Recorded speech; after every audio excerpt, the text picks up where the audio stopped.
Hello everyone, कैसे हैं आप लोग। आई होप कि आप सभी लोग ठीक होंगे। मैं हूं अभिषेक और आप देख रहे हैं स्टडी विद अभिषेक। तो Indian navy AMR SSR Agniveer 1 2023 के लिए एग्जामिनेशन जो कि ऑनलाइन एग्जामिनेशन थी वो कंप्लीट हो चुकी है। 7 से 9 फरवरी के बीच में ऑनलाइन एग्जामिनेशन इसकी कंप्लीट कराई इंडियन नेवी ने। ऑनलाइन एग्जामिनेशन क्यों बोल रहा हूं, आने वाले टाइम में जब आप इस वीडियो को पूरा देखेंगे समझ जाएंगे। इस वीडियो में हम बात करने वाले हैं कि इस एग्जामिनेशन के बाद आने वाले टाइम में आपको कौन सी प्रोसेस से गुजरना है, वो सारा कुछ इस वीडियो में एक्सप्लेन करने वाला हूं। पूरी वीडियो को अच्छे से देखिएगा, थोड़ा भी स्किप मत करना। लेकिन उससे पहले बोलना चाहूंगा कि चैनल को सब्सक्राइब अगर आपने नहीं किया है तो इंडियन नेवी की बेस्ट तरीके से प्रिपरेशन के लिए सभी अपडेट्स पाने के लिए चैनल को सब्सक्राइब करके बेल आइकन को प्रेस करके ऑल कर देना, ताकि आपको सभी वीडियोस का नोटिफिकेशन मिल सके। साथ ही साथ टेलीग्राम पर, ये मेन चैनल है, टेलीग्राम पर ये study with Abhishek doubt solving group है और इंडियन नेवी का स्पेशल ग्रुप है। इन तीनों को ज्वाइन जरूर कर लेना, डिस्क्रिप्शन में लिंक है। स्टार्ट करते हैं और टॉपिक पे चलते हैं। तो बात करते हैं इसके ऑनलाइन एग्जामिनेशन के बारे में। इसका ऑनलाइन एग्जामिनेशन एसएसआर का अलग हुआ 7 और 8 फरवरी को, और 9 फरवरी को एएमआर का अलग से एग्जाम शेड्यूल किया गया इंडियन नेवी की तरफ से, और 3 दिनों में पूरा एग्जाम कंप्लीट करा लिया इंडियन नेवी ने अग्निवीर के लिए। जैसा कि आपको पता है 6 से 7 लाख लोगों ने अप्लाई करा था और बहुत ज्यादा लोगों ने एग्जाम भी दिया है, मतलब वो अपीयर हुए हैं। बिकॉज एग्जामिनेशन फी आपको पता है कि 650 रुपए हो जा रही थी जीएसटी ऐड करके। ठीक है, चलिए अब बात कर लेते हैं आपकी जो प्रोसेस होगी, आगे की प्रोसीजर क्या होने वाली है। तो यहां पर ऑफिशियल वेबसाइट से ही मैं ये चीजें आपको बता रहा हूं। आपको पता है आपने अप्लाई करा, सभी को एडमिट कार्ड दिया गया, सबने एग्जाम दिया।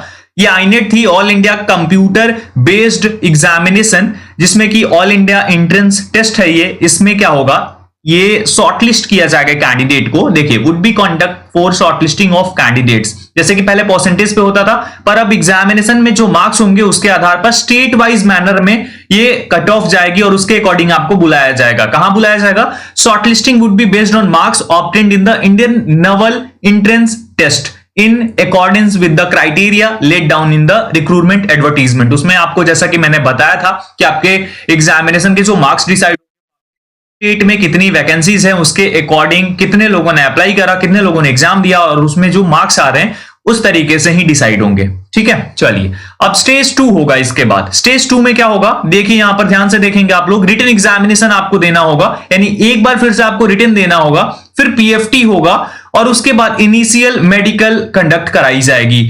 अब यहां ध्यान से समझना आप लोग, जब आप शॉर्टलिस्टेड कर लिए जाओगे कंप्यूटर बेस्ड ऑनलाइन एग्जामिनेशन में, इसीलिए मैंने ऑनलाइन एग्जामिनेशन बोला स्टार्टिंग में, उसके बाद आपका कॉल अप लेटर बनेगा, वो स्टेज 2 के लिए होगा। अब स्टेज 2 में क्या होगा, कंप्राइजिंग ऑफ रिटन एग्जामिनेशन। तो सबसे पहले आपकी रिटन होगी, जैसे ऑफलाइन एग्जाम होती थी तो उस टाइम पर रिटन होती थी, वैसे ही इसमें भी रिटन एग्जाम होगी। उसके बाद उसका रिजल्ट आएगा और सेम डे आपकी पीएफटी भी कंडक्ट करा लेंगे, या फिर 1-2 दिनों का वो टाइम लेकर के वहां पर आपको रहना पड़ सकता है। इसमें क्लियर नहीं किया गया है। यहां पर देखिए रिटन एग्जामिनेशन फिर से होगी, उसमें जो लोग शॉर्टलिस्टेड होंगे उसके बाद पीएफटी के लिए ले जाया जाएगा। उस पीएफटी को जो लोग क्लियर करेंगे उनका इनिशियल मेडिकल एग्जामिनेशन होगा।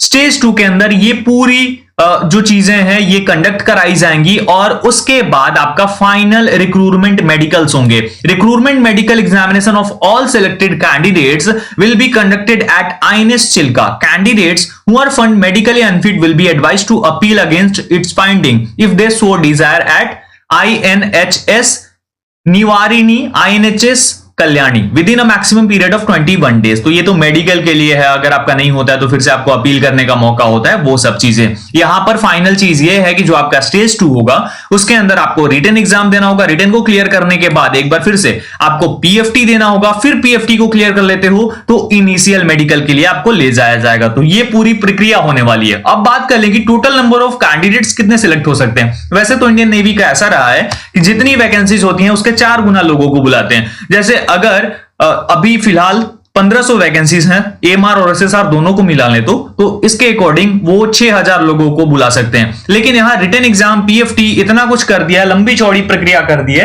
तो मे भी ऐसा हो सकता है कि ज्यादा कैंडिडेट्स को बुला सकते हैं। इसके ऊपर ये कंप्लीट वीडियो करूंगा, स्टेट वाइज मैनर में भी बताऊंगा कि कितने लोग आ सकते हैं और वैसे भी बताऊंगा कि कितने लोगों को बुलाया जा सकता है, क्योंकि इसमें गर्ल्स कैंडिडेट भी हैं तो उसके बारे में भी हम बात करेंगे। फिलहाल ये आपकी पूरी प्रक्रिया होने वाली है। आपको रिटन एग्जाम के लिए भी तैयार रहना होगा, यानी कि अपनी तैयारी को बिल्कुल नहीं छोड़ना होगा। उसके बाद जो आपकी पीएफटी होगी उसके लिए भी आपको फिजिकल ज्यादा जरूरी है, और उसके बाद आपकी इनिशियल मेडिकल होने वाली है। तो कुछ इस तरीके की पूरी आपकी प्रक्रिया होने वाली है।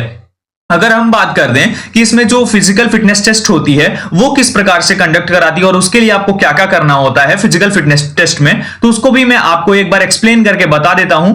आपको यहां पर ऑफिशियल ही मैं दिखा देता हूं।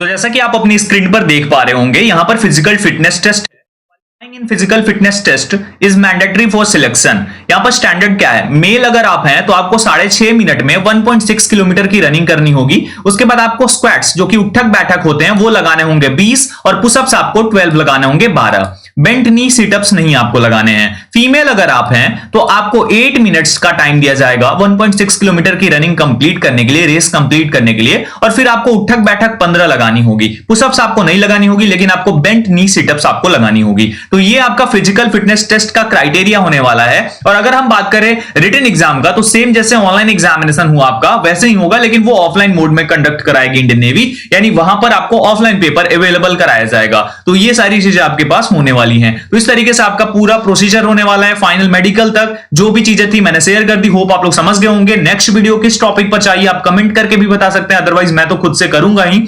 और बाकी टेलीग्राम पर ज्वाइन नहीं किया तो कर लीजिए, चैनल को सब्सक्राइब नहीं किया तो कर लीजिए, बेल आइकन प्रेस नहीं किया तो कर लीजिए, और क्या बोलूं, सब कुछ कर लो। इस वीडियो में इतना ही, मिलता हूं एक और वीडियो के साथ। तब तक अपना ख्याल रखो, सबका ख्याल रखो और खूब खुश रहो। Thank you so much everyone, जय हिंद।